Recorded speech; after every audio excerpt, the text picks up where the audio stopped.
Hola, buen día. En esta oportunidad les vamos, mis compañeras y yo, a exponer sobre la obediencia al derecho y la inexcusabilidad del cumplimiento de las normas y asimismo dar dos ejemplos en la cotidianeidad. Mi grupo se conforma por cuatro chicas, los cuales Catalina Martínez, Juliana Cárdenas, Daniela Rojas y Kelly Nachale Pulgarín Gualtero.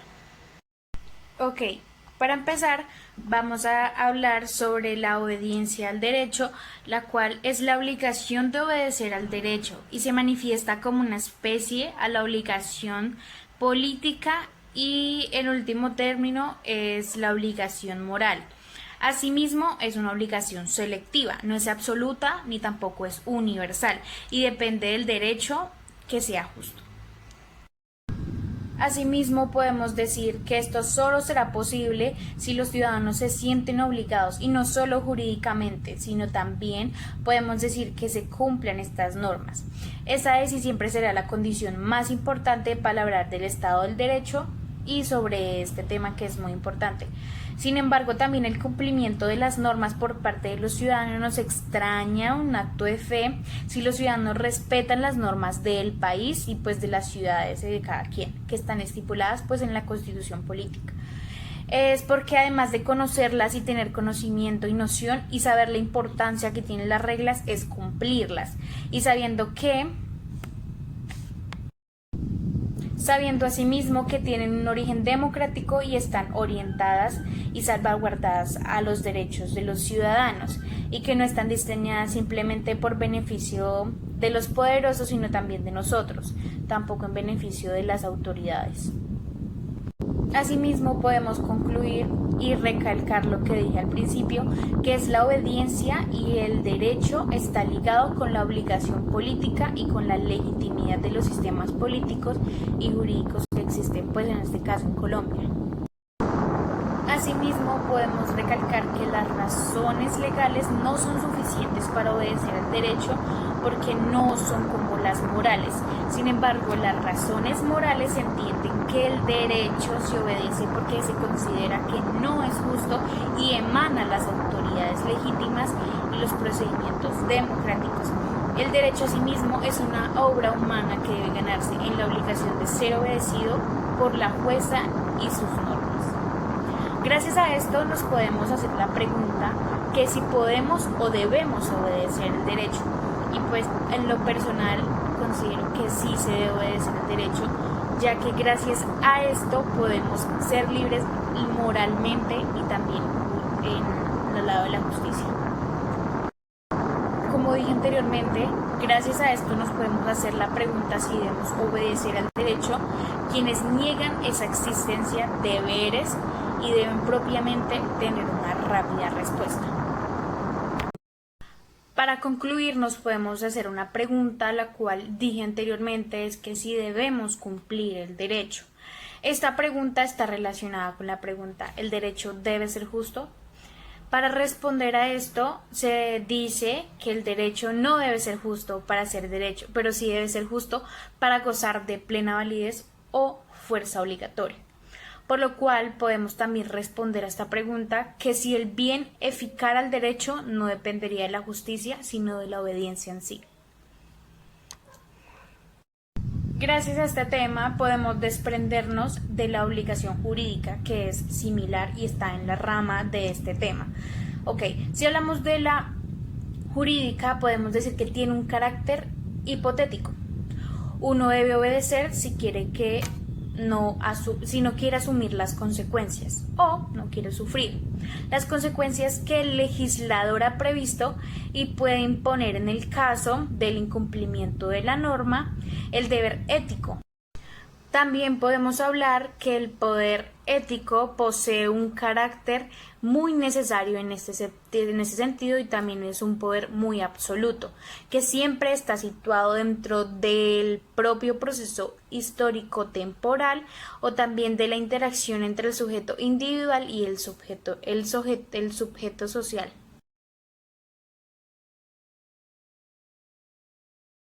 El principio de la inexcusabilidad de incumplimiento de las normas se relaciona con el de la ignorancia de las mismas.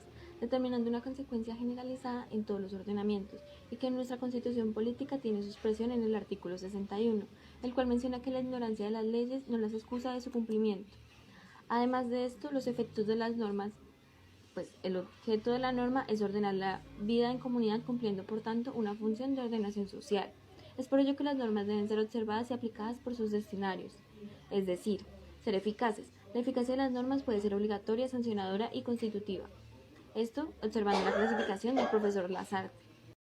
El principio de inexcusabilidad es un principio general de derecho que garantiza la tutela jurisdiccional efectiva, imponiendo a los tribunales de justicia la incapacidad de excusarse del conocimiento de un cierto asunto, bajo el pretexto de no existir norma jurídica que permita resolver. El principio de inexcusabilidad y su consagración está estrechamente vinculado a la consideración de la ley como principal fuente del sistema jurídico. En nuestros tiempos regía el principio de excusabilidad. Las normas deben ser cumplidas tanto si se conocen como si no es así. Esto es lo que nos menciona la inexcusabilidad del cumplimiento de las normas. El cumplimiento de las normas es obligado sin que los ciudadanos puedan decidir a su albedrío si cumplen o no dichos mandatos. En caso contrario, se dejaría en manos de los ciudadanos la efectividad del ordenamiento y bastaría con que no se quieran someter a las normas para que éstas no pudieran aplicarse.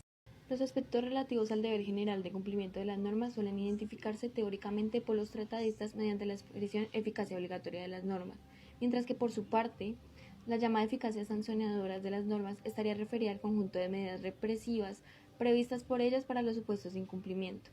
Asimismo, se habla a veces de la eficacia constitutiva de la norma para tratar de resaltar de cualquier relación o problema socialmente identificable se convierte en un entramado de derechos y deberes. Esto es una relación jurídica, precisamente a causa de la aplicación del conjunto de normas correspondiente. Ignorancia de las normas y error de derecho. Este deber general de respeto desde un punto de vista exclusivamente lógico parece que debiera ir precedido de un previo deber de conocimiento de las normas, pues difícilmente puede respetarse lo que se ignora. Sin embargo, desde un punto de vista práctico, es imposible que un sujeto pueda efectivamente conocer todo el conjunto de normas que integran el ordenamiento. Error de hecho y error de derecho. Un error de hecho, en síntesis, es un estado de conciencia no conforme con la realidad. Por ejemplo, creemos que el autobús sale a las 12 cuando en realidad su horario de salida ha cambiado y es a las 11:55. Dicho error puede ser vencible o invencible. Siguiendo con nuestro símil, sería vencible si la línea de autobuses ha puesto en la parada un cartel en el que se notifica tal cambio y nuestro hipotético viajero no ha tenido la precaución de. Sería invencible si el cambio obedece, por ejemplo, una decisión no notificada. En el primer caso le es reprochable al autor la falta de observancia de la diligencia debida, mientras en el segundo caso está exento de la responsabilidad. Un error de derecho no tiene que ver con el hecho en sí como son las consecuencias jurídicas, el que reviste para el ordenamiento, omisión de la conducta obligada, realización de la conducta prohibida. En orden los efectos en el artículo 61 de la Constitución Política de Colombia remiten las normas que en dichas consecuencias jurídicas estén previstas. Así, el error de derecho produciría únicamente aquellos efectos que las leyes determinen. Inexcusabilidad del cumplimiento de las normas. El primer efecto general de las normas es imponerse a los destinatarios para ajustar a ellos su comportamiento. Para ello, puede establecerse como principio general el de que el cumplimiento de las normas sea inexcusable. Para mayor eficacia del cumplimiento de las normas, se tienen unos límites objetivos y subjetivos. Los límites objetivos son las leyes que suceden en un tiempo y se aplican en un espacio. Gracias a estas leyes dan lugar al derecho transitorio, al derecho internacional privado y al derecho interregional.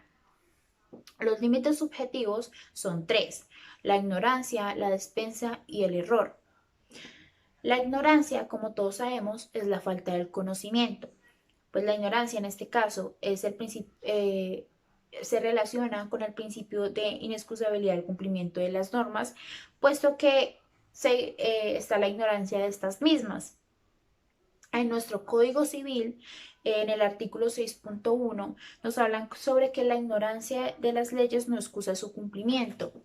¿De qué habla esto? De que aunque nosotros no sepamos completamente todas las normas de nuestro Código Civil, nosotros tenemos, por así decirlo, el deber de ser buenos ciudadanos y cumplir cada una de las normas, así no lo sepamos. O sea, no debemos hacer nada malo porque esto puede ser una norma que nos traiga una consecuencia a nosotros. Entonces, moralmente nosotros sabemos que robar está mal, entonces nosotros no deberíamos robar. ¿Por qué? Porque esto nos puede traer una consecuencia a nosotros que puede ser cárcel o algo sin justificar que nosotros no sepamos que eso fuera una norma y que trayera una consecuencia. La dispensa. Pues por regla de nuestro Código Civil, el modo general de las dispensas de la ley no se habla tanto, pero pues hay un artículo en el que nos habla, en el artículo 6.2, lo leeré, que dice que la exclusión voluntaria de la ley aplicable y la renuncia a los derechos en ella reconocidos solo serán válidos cuando no contrarien el interés o el orden público y perjudiquen a terceras personas. ¿Qué es lo que quiere decir esto? El código se refiere pues a la exclusión voluntaria pues de los derechos. Pues usted puede hacer lo que quiera, puede excluir, o sea, puede eh, dejar sus derechos de lado sin comenzar a vulnerar los derechos de otra persona. Entonces, si usted quiere robar, está vulnerando su derecho porque al usted robar van a tener que tomar pues actos, ¿sí? O sea, robar va a traer una consecuencia que puede llevarlo a la cárcel y esto afecta su derecho a la libertad. Entonces, pues, con tal de que usted no afecte los derechos de otras personas, usted puede, uno puede, ¿qué? Uno puede excluirse de sus propios derechos. Bueno, el error. Bueno, el error, pues como todos sabemos, es el conocimiento equivocado de una norma o un hecho. En la doctrina tradicional, ¿sí? El señalar como fundamento el principio de la inexcusabilidad o deber de conocer el derecho, equiparar el error de la ignorancia, haciendo pues a ambos inexcusables. Pues, ¿cómo quiere decir esto? Cuando uno incumple una norma, no hay excusas de que no sabía sobre ellas, como lo dije antes. Se le va a castigar igualmente como la persona que supiera la norma, porque usted está incumpliendo la norma como tal. Bueno, en la doctrina moderna, pues se mitiga un poco el rigor que va sobre, pues, la doctrina tradicional que habla que sí o sí usted debe pagar, pues, por haber incumplido una norma.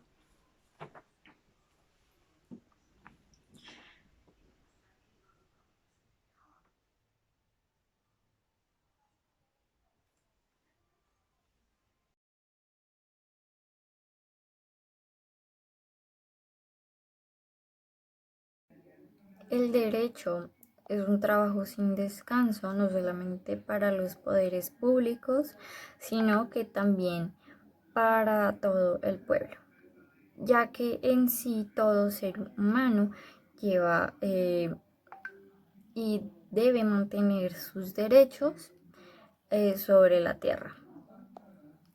Estos son algunos de los ejemplos de la vida cotidiana donde podemos ver reflejada la obediencia al derecho y la inexcusabilidad del cumplimiento de las normas. Entonces podemos iniciar con el primer ejemplo, que sería no tirando basuras a la vía pública, ya que cuenta como un delito.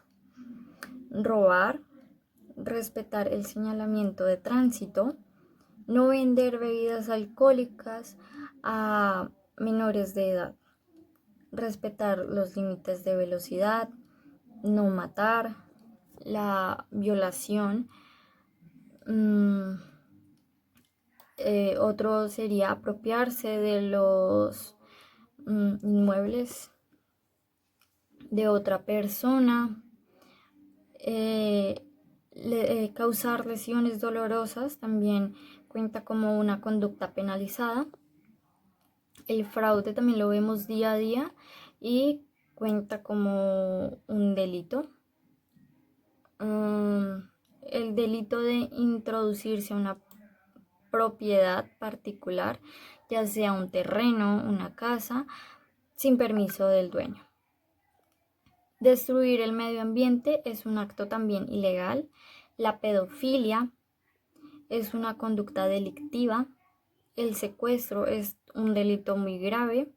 El daño en propiedad ajena también cuenta como delito. La extorsión es un delito grave. El maltrato a los animales es una conducta ahora penada por la ley. La violación contra las mujeres es un delito. Vender o regalar drogas a los menores de edad. Comercializar con estupefacientes. Agredir a otras personas es penado también. Apropiarse de predios ecológicos protegidos.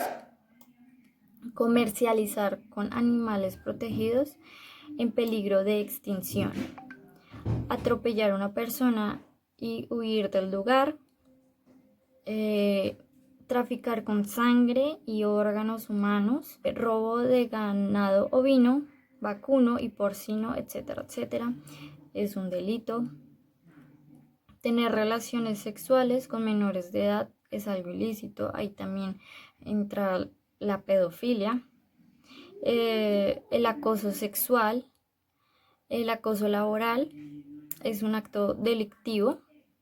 La violencia y maltrato contra los niños, abusar física y mentalmente de un enfermo incapacitado también es un delito grave, al igual que adulterar las bebidas alcohólicas también cuenta como un delito. Y por último podemos ver el robo de información